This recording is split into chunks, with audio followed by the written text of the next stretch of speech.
আর কদিন পরে তোমাদের 2026 সালে মাধ্যমিক পরীক্ষা শুরু হতে চলেছে, তাই তোমাদের জন্য ম্যাথে পাশ করার জন্য কিছু ট্রিক্স রেখেছি, যে ট্রিক্স গুলো জানলে তুমি অবাক হয়ে যাবে। পরীক্ষায় তোমরা 30 ম্যাক্সিমাম তোমরা 30 পাবে। তোমাদের বেশি অঙ্ক করা লাগবে না, বিনা অঙ্ক করে 30 পাবে। চলো কিভাবে পাবে সেটা বলে দিচ্ছি। দেখো, তোমাদেরকে অনেকেরই সরকার থেকে একটা টেস্ট পেপার বা টেক্সট বুকের একটা টেস্ট পেপার বুক দিয়েছে। এই বুকটাই দেখো তোমাদের জন্য বিভিন্ন ধরনের অঙ্ক রেখেছে। এখানটায় তোমাদের অঙ্ক আজ শিখাবো না, তোমরা কিভাবে অঙ্ক ছাড়াই পাস করবে। দেখো, প্রথমে 6টা রয়েছে শর্ট কোশ্চেন। ছটা ধরো, তোমরা এখানটায় কি একটা করতে পারবে না? একটা 6টার মধ্যে যেভাবেই হোক একটা তো করতে পারবে। তারপরে রয়েছে ড্যাশ পূরণ। এখানটায় 5টা রয়েছে, 5টার মধ্যে কি এখানটায় তোমরা একটা করতে পারবে না? তাহলে একটাই ধরলাম, ঠিক আছে। তারপরে দেখো, তোমাদের রয়েছে সত্য মিথ্যা। তোমরা যদি এটা না জানো, প্রতিটা যদি সত্য লিখে দাও, তাহলে দেখো তোমরা এখানটায় পেয়ে যাবে কত। যদি একই ধরলাম, এক যদি পাও, তাহলে এখানটায় হয়ে যাচ্ছে তোমাদের 3, ঠিক আছে। দেখো তোমাদের এখানটা হয়ে যাচ্ছে 3। আমি আজকে ক্লাসে তোমাদেরকে অঙ্ক করার কথা বলছি না, শুধু অঙ্ক না করে কিভাবে পাস করবে দেখো। তারপরে তোমাদের থাকে মধ্যমা আর সংখ্যাগুরু।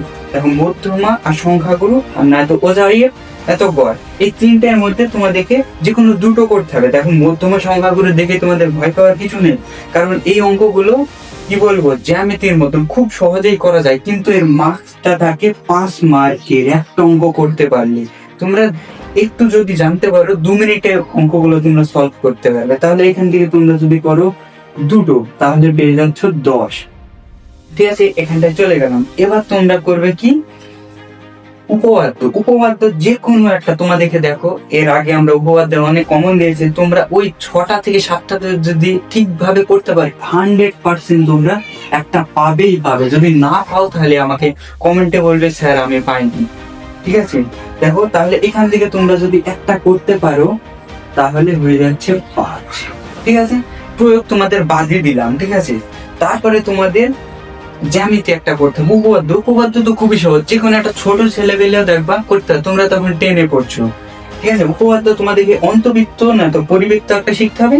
যদি অন্তবৃত্ত, পরিবৃত্ত, আর একটা হলো √23 হোক বা √23 হোক বা √21, যে কোনো একটা মান নির্ণয় শিখবে, তাহলে এখানটায় পেয়ে যাবে 5। একটা করলে 5। এবার তোমরা যোগ করো, 5 আর 5 10, আর এখানটায় রয়েছে 10, তাহলে কত হলো? 23 হলো।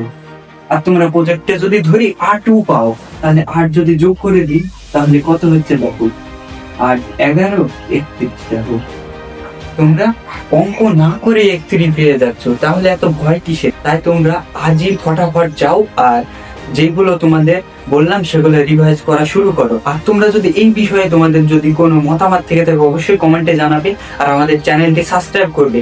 এরপরে যদি তোমরা চাও না প্রয়োগ বা অন্য কোনো অঙ্ক সাজেশন দরকার, তাহলে আমাকে কমেন্টে জানাবে, অবশ্যই তোমাদেরকে প্রোভাইড করে দেবো। দেখা হচ্ছে নেক্সট ভিডিওতে।